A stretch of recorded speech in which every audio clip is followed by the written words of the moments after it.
Folks, the coronavirus, a very serious topic. Got some good information for you. I want to share some developments on this. I'm obviously going to handle this very delicately for reasons you can all understand. It's a literally deadly serious topic. I want to start with this because it's important. The Wall Street Journal has an interesting piece up today by one of their better writers over there, Holman Jenkins, who usually does some excellent work on the tech field. He's written some on Spygate and the Russia hoax, but he has a piece up about gauging the threat of coronavirus. And the reason I bring this up, ladies and gentlemen, is there are a lot of threats in the world, right? Terrorism, viruses, illnesses, pandemic, war. We gauge those threats and we risk value those threats, and that's how we handle them. So he has a piece up, a Corona Sanders Panic Ebbs. The epidemiology of a new virus collides with the economics of cable news. The gist of the story is this. Folks, I think we seriously need to take the temperature down on the coverage about this coronavirus. I'm not suggesting, let me be absolutely 100% crystal clear as possible, as a window just Windexed. This is a serious threat. The question is not, is it a serious threat or not? That is not the question. That's already been answered. People have died. It is serious. The question is, obviously, to sane, rational actors out there not looking to wreck the economy, get people panicked, and empty store shelves, the question is, how serious is the threat? I have spoke to you frequently in economic terms when I discuss economics on the show about how almost everything in life is discussed on the margin, not in black or white matter. When we talk about heat in your house in the winter, you don't talk about heat or no heat.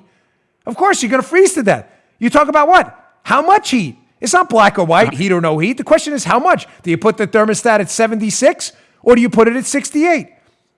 Why?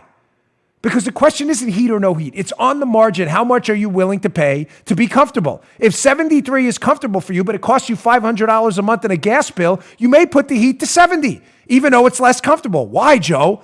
Because it's not worth it to you to be a few degrees more comfortable for $500 a month.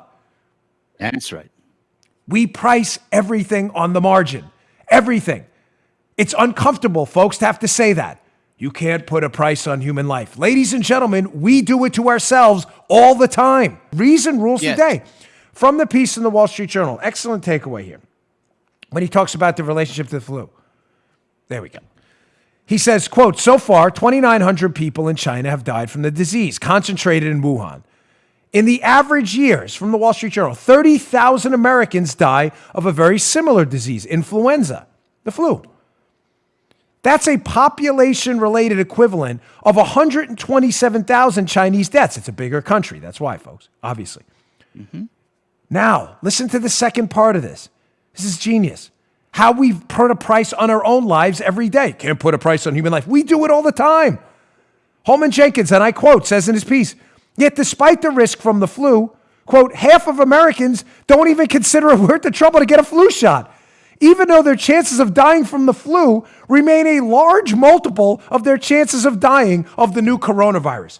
Ladies and gentlemen, the verdict is in. That is a brilliant point. Why? The flu virus, we don't have all the numbers yet, so I want to hold back on that specific analysis, but we know the flu virus is deadly, kills tens of thousands of Americans every year. 1918 Spanish flu wiped out a significant portion of our population and the global population.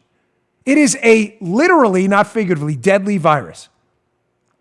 And yet half of the country won't take a half an hour to go to the doctor or the pharmacy to get a flu shot that costs what, $20? Matter of fact, for most of us with insurance, it's free. But even forget it. Say you don't even have it. It costs $20. Most of us won't even do it. And yet the risk from dying from the flu could be, because I want to be responsible, could be almost double or triple what the death rate, fatality rate from coronavirus is. I'm not suggesting to you this isn't serious. I'm suggesting to you the question is how serious and what are we willing to trade off for this? Are you willing to trade off wiping out our economy and the store shelves clean because someone on cable news somewhere, because they don't like Trump or for some other motivation, ratings, told you this thing is like the worst pandemic in human history? I'll give you the bad news first and the good news here. The bad news is this. I've told you about this R0 figure, this infection figure, the reproduction rate of the virus. It's basically how contagious is it, to speak in simple terms. It could be high. It's highly infectious. It could be a multiple of the infection rate of the flu, which is pretty high in of itself. When you get to things like measles, it's off the charts. It's a measure of how many people in a non-immune, non-vaccinated population will get the virus from one contaminated victim. Coronavirus is shown so far, based on the numbers, ladies and gentlemen, to be pretty infectious, highly infectious. Bad news, very serious problem. Now, we know it's infectious. We know it's highly contagious. Again, bad news. More bad news. Even though the fatality rate, and we got to be careful here because the data we're getting from China, I don't think anybody trusts. Even though the fatality rate may be equal to the flu, may be lesser than the flu. We don't know that yet. The bad news is it's very dangerous to our elderly population. There's no doubt about that. Nobody should own. Now, some of the numbers that came out yesterday, Vice President's press conference, he mentioned, very important. The median age in Italy, numbers we can trust. An advanced economy country, Italy and South Korea, we don't trust anything coming out of China. Let me just be clear on that. Nobody does right now. Trust me on that. Trust me, they don't trust them. Italy and South Korea, we can trust. The median age of infection there is 60, meaning older people are getting the virus more often. Weakened immune systems, other health problems. There's a lot of logical reasons. Ladies and gentlemen, old age takes its toll. I'm only 45, but I'm feeling it now. Weakened immune systems, that's obvious. Older people are getting it more. Having said that, even though the median age of infection is 60, the median age of death in Italy is 81. Meaning, even the older folks who are getting it in their 60s are largely recovering, and as the older you get, the more dangerous it gets. It's bad news. There's bad news. The elderly Americans and elderly world citizens are children of God, and I'm not into this Democrat approach. Give them a pill and no, we don't do that, okay? So the bad news is if you are an elderly American or anywhere in the world, and you happen to be older, it's very serious and should be taken seriously. Having said that, the cases of fatalities where corona is the only infection, there's no comorbid issues, heart problems, lung problems, cancer, anything else, where it's only the cases of people dying under the age of 30 are extremely rare.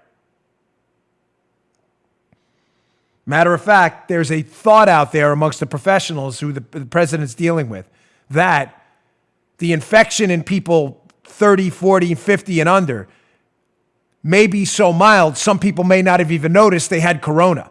Therefore, the administration is making a concerted effort to get testing kits out there. I'll get to more of that in a second, what they're doing. Some of the stuff you're not hearing in the media.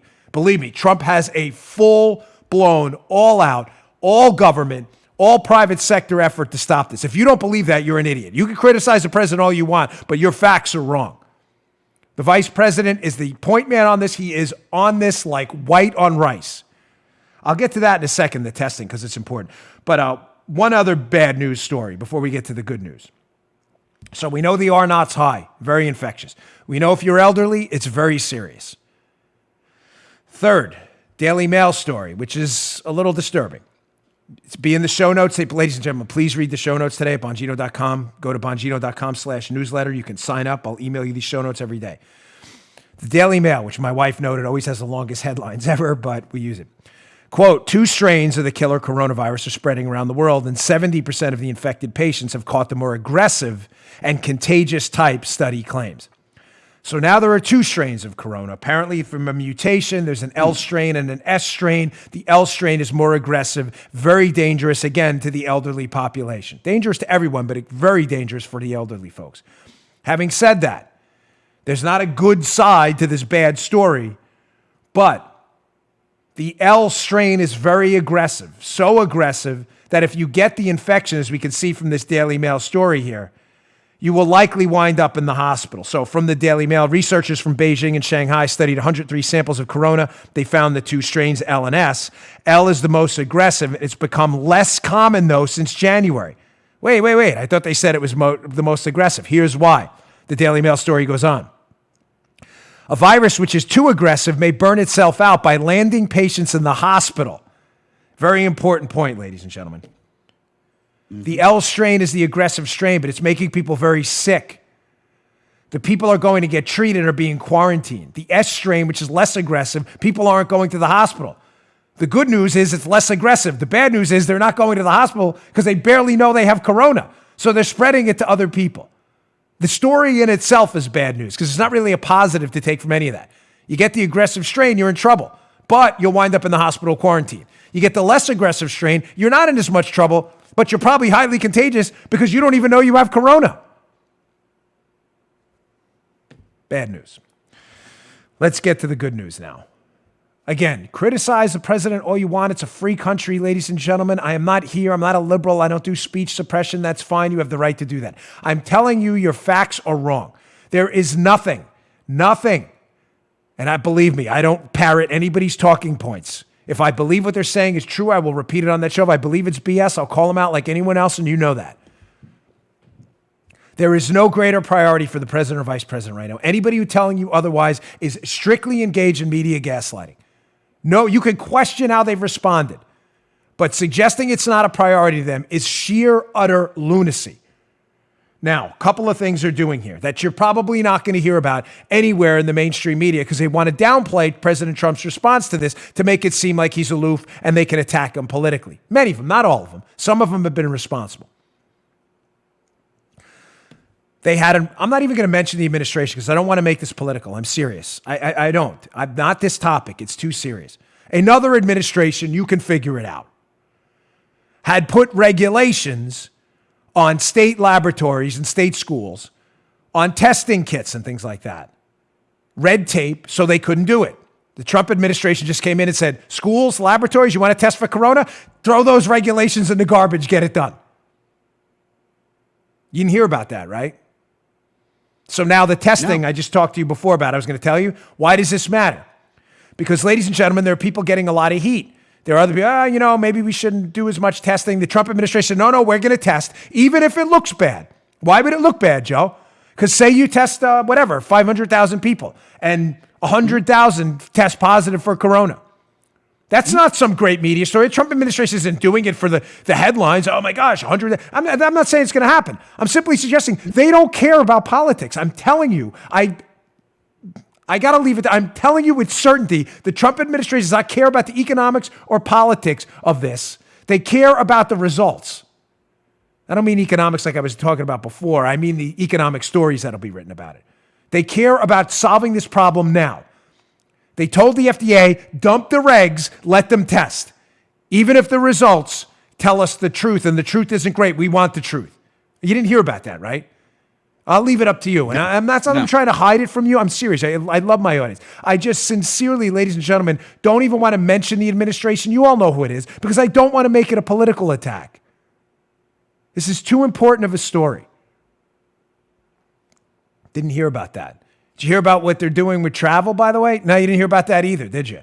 That if you're traveling from a high-risk country, I know you didn't hear about it, Joe, because you're hearing about it. You're probably hearing it right now. I didn't preface any of this with Joe before the show. Italy, South Korea, China, infected countries. You know you're being tested multiple times before you get on a plane. You didn't hear about that either, right? No. No, why would you hear about that? Travel bans are racist. Remember they told us that a few weeks ago? Meanwhile, Trump's travel ban and the vice president's efforts to institute this test and everything else before you get on a plane, all of a sudden it's not racist anymore. All of a sudden they're forgetting they said that. Meanwhile, it probably saved us from a more widespread pandemic in the United States. Nobody mentions that. Did you hear about the nursing homes thing? Yeah, you didn't hear about that either, did you? Oh, what's happening in nursing homes? They have teams of federal inspectors, local inspectors elsewhere that go into nursing homes and look for things. Abuse, obviously. You want to make sure the nursing home is doing the right thing. Sure. Elder abuse is a big deal. I'm not sure you heard about this one either. If you missed the press conference yesterday, you probably didn't. because the media won't tell you about this. The Trump administration said, listen, all that stuff is serious, but right now, problem number one, Joe, is coronavirus in communal settings, especially nursing homes with elderly patients who are really at risk.